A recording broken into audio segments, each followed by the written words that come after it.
Renan, Argumento, Bench Byro. This song is called Tahanan. I'll be like this one, medyo senti ka siya nakanta. Actually, 2 times na siya nag-champion kakanta way back. So, sa mga tuwiga. So, naabot mig Manila, itong muna ni Pod. Isa po niya sa gina-perform na mo sa D-Tribe. Yo, listen.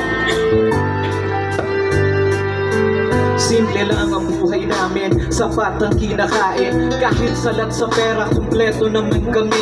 Mga magkakapatid, kahit malayo man sa bayan. Masaya ang pamumuhay sa aming munting tahanan. Mananahi si ina, ang itay ko'y karpintero. Naglalakad lang siya papunta sa kanyang trabaho. Hindi ko narinig na nagreklamo siyang pagod. Ikalang ko daw ang iba, ang itay ay may bukod. Tanging pagmamalasakit sa kanyang mga anak. Makita kuyog lang kami, dugo ang pawis ang patak. Kahit di sila kumain, basta't kami mauna. Pag ako'y inaantok, nilalagyan ako ng unan. Kapag umuulan, sinusundo ako sa klase. Kapag nilalaglag, sila'y nakabantay palagi. Di sila umaalis hanggang ako ay bumalik. Buhay man ang nakataya, handa silang gawin.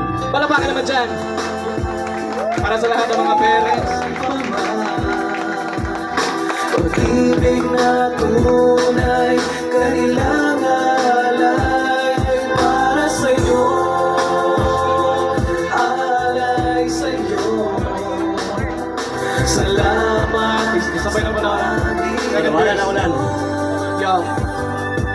Pinadama nila sa akin ang init ng mga yakap. Ang tunay na pag-ibig na walang pagpapanggap. Ang nais nila'y itago ko ang landas na mali, at iwasan ang panganib na laging nagkukubli. Huwag ko raw kalilimutan tawagin ng Diyos ang magmamahal sa akin ng tapat at lubos. At pag wala na daw sila, dapat ako maging matibay. Gawing bakal ang puso at magpatuloy sa buhay. Tinatak nila sa isip ko mga mabuting aral. Matutong magbigay kahit di nakapag-aral. Higit daw sa lahat, matuto ka na magpatawad. Huwag magtatanim ng galit, gawing bukas ang palad. Dahil sa aking magulang, lumaki akong maayos. May tiwala sa sarili, merong takot sa Diyos. Para sa mga magulang ang kanta ng aking sinulat. Kung mahal yung parents nyo, isang napakalakas na palakpak.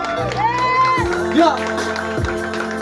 Kailan pa man Say what? pag-ibig na tunay, kanilang alay para sa'yo,